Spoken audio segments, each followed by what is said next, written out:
혹시 이스라엘 백성들이 홍해가 갈라지는 기적을 통해 승리를 확신한 시간이 언제인지 아십니까?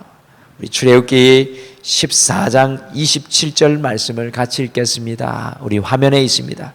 출애굽기 14장 27절 말씀 같이 읽겠습니다. 시작. 모세가 곧 손을 바다 위로 내밀매 새벽이 되어 바다의 힘이 회복된지라.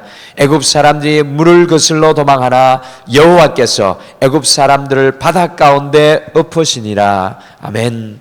너 홍해 바다가 갈라지고 그들을 추격하던 바로의 무리가 물속에 수장된 시간, 그리고 그들이 완전히 이집트 바로 왕의 손에서 벗어나서 이스라엘 백성들이 광야로 나온 시간이 바로 새벽이었습니다. 출애굽기 15장에 보시면 그 새벽에 이스라엘 온 백성이 춤을 추며 찬양으로 여호와께 감사를 올려드렸습니다. 또한 여리고성이 무너진 날이 어떻게 시작되었는지 기억하십니까? 같이 여호수아 6장 15절도 함께 읽겠습니다. 화면에 있습니다. 같이 읽겠습니다. 시작. 일곱째 날 새벽에 그들이 일찍이 일어나서 전과 같은 방식으로 성을 7번 도니 그 성을 7번 돌기는 그날뿐이었더라. 아멘. 여리고성이 무너지는 일곱째 날만 유독 이스라엘 백성들이요 새벽에 일찍이 일어나 성을 7바퀴 돌았을 때 여리고성이 무너지는 역사가 일어났습니다. 수많은 믿음의 사람들이 새벽 기도의 응답을 경험하고요 기적을 체험했다고 간증합니다. 새벽이 우리의 삶을 기적으로 일구는 능력이 되었다고 고백하였습니다. 과연 어떻게 이 새벽이 삶을 기적으로 일구는 능력이 되겠습니까? 오늘 우리가 한 주를 마감하며 삶을 기적으로 일구는 새벽, 삶을 기적으로 일구는 새벽이라는 제목으로 우리가 이 새벽에 하나님의 기적을 기대할 수 있는 근거가 도대체 무엇인지 우리가 함께 묵상하면서 오늘 이 시간 기도하시겠습니다. 첫째, 새벽에 하나님께서 특별하게 우리를 만나 주십니다. 이 새벽에 특별하게 하나님께서는 우리를 만나 주십니다. 시편 46편을 보시면 오늘 믿음의 시인이 서 있는 삶의 자리가 극도의 위기의 상황인 것을 우리는 잘 알 수가 있습니다. 오직하면 환난으로 시작하여서 산이 흔들리고 바닷물이 솟구치고 뛰노는 바다의 해일이 모든 것을 쓸어가 버리는 쓰나미 현상을 경험하고 있다고 고백하겠습니까? 그런데 오늘 말씀 보니까 그럼에도 불구하고 하나님께서 성중에 거하신다고 오늘 믿음으로 선포합니다. 오늘 이 믿음의 시인은요 도대체 어떤 상황에 처해 있었던 것입니까? 많은 성사학자들이 오늘 믿음의 시인이 서 있었던 삶의 자리는 바로 BC 701년경 아시리아의 사네립 왕이 유다를 침공했을 때의 상황이라고 이야기를 합니다. 엄청난 대군을 거느린 사네립이요 유다를 마치 쓰나미처럼 침공하여서 예루살렘이 완전히 포위되었습니다. 민족의 운명이 바람 앞에 촛불처럼 흔들리는 이때 여호와 하나님을 경외한 이 히스기야 왕은요 새벽에 주님 앞에 나와 엎드렸을 것입니다. 바로 그 새벽 시간에 환난 중에 만날 피난처시요 큰 도움이신 하나님을 만난 것을 믿음의 시인은 오늘 찬양으로 고백하고 있는 것입니다. 왜 하필 히스기야는 이 새벽을 깨워 주님 앞에 나아갔던 것입니까? 여러분, 두려움의 소리도 위협의 소리도 세상의 소리도 모든 것이 다 조용한 그 하루의 가장 이른 시간이 하나님의 음성을 들을 수 있는 최적의 시간이었을 것입니다. 또한 새벽은요 지나간 밤의 어둠을 쫓고 빛을 불러오는 이 시간입니다. 태양이 지평선을 박차고 솟아오르는 장엄한 순간입니다. 그래서 의의 태양하신 하나님을 바라보기에 가장 적합한 영적인 시간이었을 것입니다. 새벽은 아직 추한 일이 일어나지 않은 한없이 곱고 깨끗한 시간입니다. 그렇게 하나님께서 우리에게 당신을 계시하시고 만나시기에 가장 좋은 시간일지도 모릅니다. 그렇게 하나님께서 우리를 만나주시는 이 새벽이 특별한 것입니다. 뿐만 아니라 전에도 없었고 내일도 없을 오직 그날만 누릴 수 있는 오늘이라는 선물이 주어지는 첫 시간이기에 우리 예수님께서도 이 새벽을 좋아하셔서 바로 그 시간에 하나님을 만나셨던 것입니다. 마가복음 1장 35절에 보시면 새벽 아직도 밝기 전에 예수께서 일어나 나가 한적한 곳으로 가사 거기서 기도하시느니라고 말씀합니다.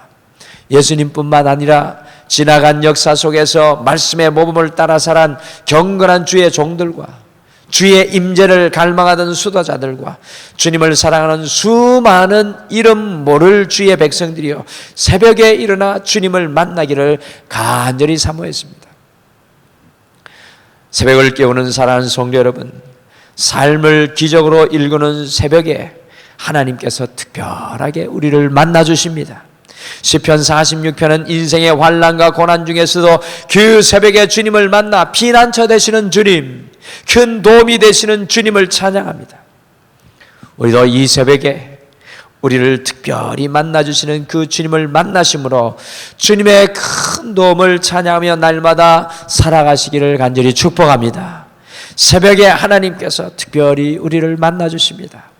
둘째, 새벽에 하나님의 특별하신 도우심이 우리에게 임합니다. 이 새벽에 하나님의 특별하신 도우심이 우리에게 임합니다. 열왕기하 19장이 아시리아 왕 사네립이 엄청난 대군을 이끌고 유다를 침공하는 장면입니다. 이 위기의 순간에 유다의 왕 히스기야 왕은 굵은 베옷을 입고 하나님의 전에 들어가면서요 이사야 선지자에게 사람을 보내어 중보기도를 부탁하였습니다. 그리고 온 밤을 지새워서 히스기야가 기도하였을 때 새벽이 밝아왔습니다.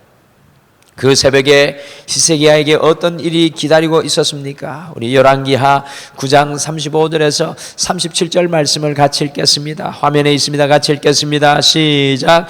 이 밤에 여호와의 사자가 나와서 아수르 진영에서 군사 18만 5천 명을 친지라. 아침에 일찍이 일어나 보니 다 송장이 되었더라. 아수르 왕 사네립이 떠나 돌아가서 니느웨에 거주하더니 그가 그의 신 니스록의 신전에서 경배할 때 아드람 멜렉과 사라셀이 그를 칼로 쳐 죽이고 아라랏 땅으로 그들이 도망하며 그 아들 에살 핫돈이 대신하여 왕이 되니라. 아멘. 유다를 침공했던 사네립이 부하들의 모반으로 최후를 맞이하고 말았습니다.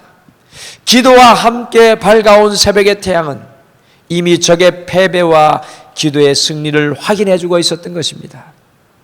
우리에게도 이런 기적이 필요하지 않습니까? 이런 도움이 필요하지 않습니까? 하나님의 마음에 합한 사람 다윗이요, 그의 인생에 가장 힘들고 어려운 시간을 맞이하고 있었습니다.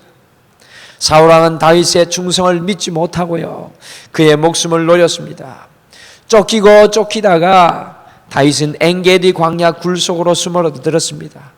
창과 칼로 무장한 사울의 군사들이 언제 어떻게 수색에 들어올지 모르는 공포의 밤을 맞이한 다윗은 이렇게 시편 57편 4절에서 고백하였습니다. 같이 시편 57편 4절도 읽어보실까요? 같이 읽겠습니다. 시작. 내 영혼이 사자들 가운데서 살며 내가 불살하는 자들 중에 누웠으니 곧 사람의 아들들 중에 그들의 이는 창과 화살이요 그들의 해는 날카로운 칼과 같도다. 아멘. 이때 다윗은 아마도 공포를 이기기 위해서 잠 못 이루는 불면의 밤을 보내면서 기도하였을 것입니다. 그런데 서서히 새벽 여명이 비추자 기도는 어느새 찬송으로 바뀌었습니다. 시편 57편 8절과 9절입니다. 같이 한번 이 말씀도 같이 읽어보시죠. 같이 읽겠습니다. 시작. 내 영광아 깰지어다. 비파야 수금아 깰지어다. 내가 새벽을 깨우리로다. 주여 내가 만민 중에서 주께 감사하며 문 나라 중에서 주를 찬송하리이다. 아멘. 그 두려움의 기도가 새벽에 특별하게 도우시는 하나님의 도우심으로 말미암아서 감사와 찬양으로 바뀌는 놀라운 역사를 경험합니다. 사랑하는 성도 여러분, 하나님께서는 이 새벽에 우리를 특별하게 도와주실 줄 믿습니다. 오늘도 그 특별한 도우심을 함께 간구하시겠습니다. 셋째, 새벽에 하나님을 예배하는 우리의 예배가 가장 아름다운 예배입니다. 새벽에 예배하는 우리의 예배가 가장 아름다운 예배입니다. 시편에 종종 등장하는 셀라라는 말은요, 히브리어 명사로 살랄이라는 동사에서 나온 것인데, 이것의 뜻은 들어 올리다, 높이다, 찬양하다라는 뜻으로 악보에 쉬는 부분에 사용이 되었습니다. 한 달날씩 끝날 때마다 숨을 쉬면서 하나님을 찬양하는 것입니다. 높이 고백하며 올려드립니다 라고 찬양한 것입니다. 시편 46편에서는 세 곳에서 셀라가 사용되었습니다. 3절, 7절, 11절. 어떻게 이 믿음의 신이 찬양했는지 우리 3절, 7절, 11절 말씀 각각 같이 한번 읽겠습니다. 같이 읽겠습니다. 시작. 바닷물이 솟아나고 뛰놀든지 그것이 넘침으로 산이 흔들릴지라도 우리는 두려워하지 아니하로다. 셀라. 만군의 여호와께서 우리와 함께 하시니 야곱의 하나님은 우리의 피난처시로다. 셀라. 11절입니다. 시작. 만군의 여호와께서 우리와 함께 하시니 야곱의 하나님은 우리의 피난처시로다. 셀라. 아멘. 셀라가 쓰인 것을 보면요, 특별히 새벽을 깨우고 기도한 믿음의 시인이 하나님께서 자신의 피난처이심을 확신하고 찬양하는 온전한 예배임을 발견합니다. 1500년대 초에 가톨릭의 부패를 보면서 사제 마틴 루터가 비텐베르크 교회 정문에 95개조의 반박문을 붙였습니다. 그때부터 루터는 단 하루도 생명의 위협을 느끼지 않은 날이 없을 만큼 정치적으로 종교적으로 아주 심한 박해를 받아야만 했습니다. 루터 덕분에 유럽의 영성이 깨어나고 성경을 보는 수많은 눈과 마음이 열리고 있었지만 정작 불길을 점화한 그는 불멸의 밤을 보내면서 두려움과 우울증에 맞서 싸워야 했습니다. 그러던 어느 날 루터가 시편 46편을 읽게 되었습니다. 하나님은 우리의 피난처시요 힘이시니 환난 중에 만날 큰 도움이시라. 이 구절을 읽고 또 읽게 되었을 때 루터를 따라다니던 그 두려움이 사라졌고요, 루터는 이 구절을 가지고 새벽에 일어나서 노래를 만들어 부르기 시작하였습니다. 새벽에 특별히 이 노래로 찬양하였을 때 매일 루터가 만나야 할 두려움을 이기고요, 종교개혁에 거대한 과업을 완수할 수 있었습니다. 루터가 시편 46편을 묵상하여 새벽에 지은 찬양이 바로 오늘 새벽에 함께 찬양하였던 찬송가 585장입니다. 내 주는 강한 성이요 방패와 병기 되시니 큰 환난에서 구하여 내시려로다. 내 힘만 의지할 때는 패할 수밖에 없도다. 힘 있는 장수 나와서 날 대신하여 싸우네. 이 장수 누군가? 예수 그리스도 만군의 주로다. 당할 자 누구랴? 반드시 이기리로다. 사랑하는 성도 여러분, 새벽에 하나님을 예배하는 예배는 가장 아름다운 순결한 예배일 뿐만 아니라 우리의 삶의 가장 강력한 무기이며 힘입니다. 이 예배를 통해 우리의 마음에 두려움이 떠나가고 의심이 사라집니다. 하나님의 확신과 비전이 보여지며 하나님의 뜻이 이 새벽에 우리에게 임하여집니다.